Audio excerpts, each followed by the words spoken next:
February 2009. A lot of cities look at Silicon Valley and ask, how could we make something like that happen here? The organic way to do it is to establish a first-rate university in a place where rich people want to live. That's how Silicon Valley happened. But could you shortcut the process by funding startups? Possibly. Let's consider what it would take. The first thing to understand is that encouraging startups is a different problem from encouraging startups in a particular city. The latter is, much more expensive. People sometimes think they could improve the startup scene in their town by starting something like Y Combinator there, but in fact it will have near zero effect. I know because Y Combinator itself had near zero effect on Boston when we were based there half the year. The people we funded came from all over the country, indeed the world, and afterward they went wherever they could get more funding, which generally meant Silicon Valley. The seed funding business is not a regional business because at that stage startups are mobile. They're just a couple founders with laptops. If you want to encourage startups in a particular city, you have to fund startups that won't leave. There are two ways to do that: have rules preventing them from leaving, or fund them at the point in their life when they naturally take root. The first approach is a mistake because it becomes a filter for selecting bad startups. If your terms force startups to do things they don't want to, only the desperate ones will take your money. Good startups will move to another city as a condition of funding. What they won't do is agree not to move the next time they need funding. So the only way to get them to stay is sort of to give them enough that they never need to leave.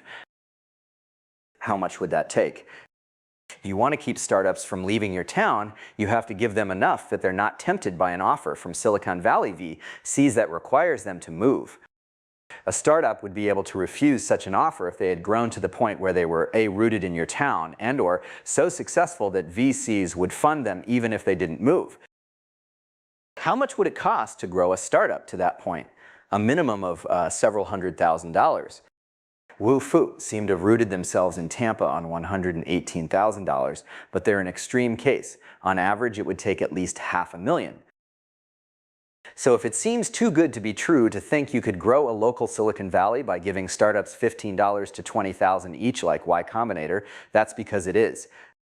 To make them stick around, you'd have to give them at least 20 times that much.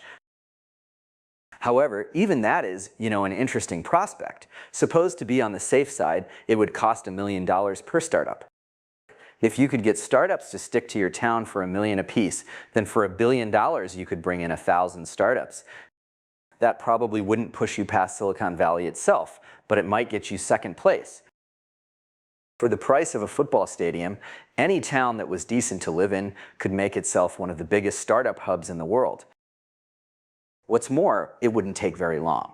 You could probably do it in 5 years, during the term of one mayor.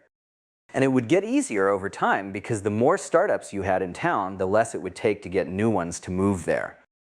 By the time you had 1,000 startups in town, the VCs wouldn't be trying so hard to get them to move to Silicon Valley. Instead, they'd be opening local offices. Then you'd really be in good shape. You'd have started a self-sustaining chain reaction like the one that drives the valley. But now comes the hard part. You have to pick the startups. How do you do that? Picking startups is a rare and valuable skill, and the handful of people who have it are not readily hireable. And this skill is so hard to measure that if a government did try to hire people with it, they'd almost certainly get the wrong ones. For example, a city could give money to a VC fund to establish a local branch and let them make the choices, but only a bad VC fund would take that deal. They wouldn't seem bad to the city officials. They'd seem very impressive, but they'd be bad at picking startups. That's the characteristic failure mode of VCs. All VCs look impressive to limited partners. The difference between the good ones and the bad ones only becomes visible in the other half of their jobs, choosing and advising startups. What you really want is a pool of local angel investors, people investing money they made from their own startups. But unfortunately, you run into a chicken and egg problem here. If your city isn't already a startup hub, there won't be people there who got rich from startups. And there is no way I can think of that a city could attract angels from outside. By definition, they're rich. There's no incentive that would make them move. However, a city could select startups by sort of piggybacking on the expertise of investors who weren't local. It'd be pretty straightforward to make a list of the most eminent Silicon Valley angels, and from that to generate a list of all the startups they'd invested in. If a city offered these companies $1 million each to move, a lot of the earlier stage ones would probably take it. Preposterous as this plan sounds, it's probably the most efficient way a city could select good startups. It would hurt the startups somewhat to be separated from their original investors. On the other hand, the extra $1 million would give them a lot more runway. Would the transplanted startups survive? Quite possibly. The only way to find out would be to try it. It would be a pretty cheap experiment as civil expenditures go. Pick 30 startups that eminent angels have recently invested in, give them each $1 million if they'll relocate to your city, and see what happens after a year. If they seem to be thriving, you can try importing startups on a larger scale. Don't be too legalistic about the conditions under which they're allowed to leave. Just have a gentleman's agreement. Don't try to do it on the cheap and pick only 10 for the initial experiment. If you do this on too small a scale, you'll just guarantee failure. Startups need to be around other startups. 30 would be enough to feel like a community. Don't try to make them all work in some renovated warehouse you've made into an incubator. Real startups prefer to work in their own spaces. In fact, don't impose any restrictions on the startups at all. Startup founders are mostly hackers, and hackers are much more constrained by gentlemen's agreements than regulations. If they shake your hand on a promise, they'll keep it. But show them a lock, and their first thought is how to pick it. Interestingly, the 30 startup experiment could be done by any sufficiently rich private citizen, and what pressure it would put on the city if it worked. Should the city take stock in return for the money? In principle, they're entitled to, but how would they choose valuations for the startups? You couldn't just give them all the same valuation. That would be too low for some who'd turn you down and too high for others, because it might make their next round a down round. And since we're assuming we're doing this without being able to pick startups, we also have to assume we can't value them, since that's practically the same thing. Another reason not to take stock in the startups is that startups are often involved in disreputable things. So are established companies, but they don't get blamed for it.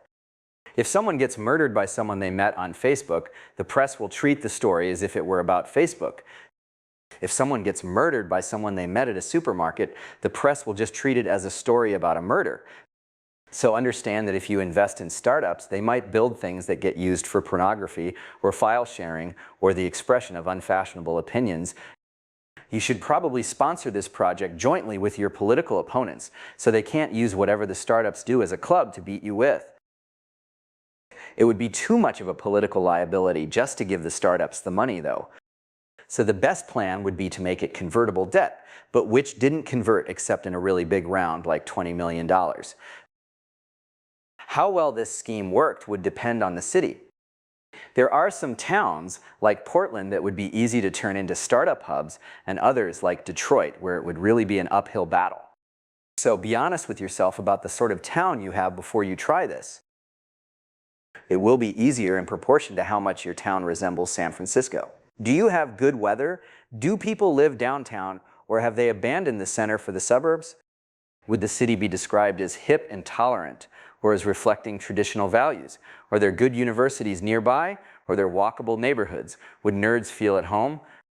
If you answered yes to all these questions, you might be able not only to pull off this scheme, but to do it for less than $1 million per startup. I realize the chance of any city having the political will to carry out this plan is microscopically small. I just wanted to explore what it would take if one did. How hard would it be to jumpstart a Silicon Valley? It's fascinating to think this prize might be within the reach of so many cities. So even though they'll all still spend the money on the stadium, at least now someone can ask them, why did you choose to do that instead of becoming, a serious rival to Silicon Valley? A footnote. What people who start these supposedly local seed firms always find is that their applicants come from all over, not just the local area. And the local startups also apply to the other seed firms. So what ends up happening is that the applicant pool gets partitioned by quality rather than geography. Another footnote. Interestingly, the bad VCs fail by choosing startups run by people like them, people who are good presenters but have no real substance. It's a case of the fake leading the fake. And since everyone involved is so plausible, the LPs who invest in these funds have no idea what's happening till they measure their returns.